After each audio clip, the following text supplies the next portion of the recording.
overcoming obstacles. Let's give that one a big round of applause. That's a nice answer. At the starting line, my hands are shaking because I had so much adrenaline, and I got started, and about 8 seconds in, I fell on the first time. Overcoming the obstacles, because guess what?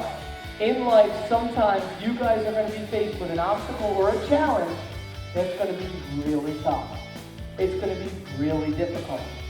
So to have that stick-to-itness, to have that perseverance, to have that ability, that mental toughness, that ability to overcome and to continue to try and try again, that is an invaluable skill that you guys should be developing now and in the future as you so parkour is that way.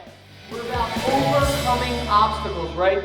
Training that mental focus, that confidence, that good attitude that you need to overcome. And that's what we're going to teach you guys here today. Does that sound good? Say yes? Yes. Awesome.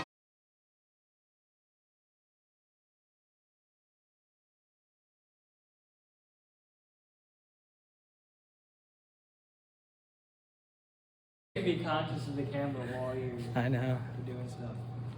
I know.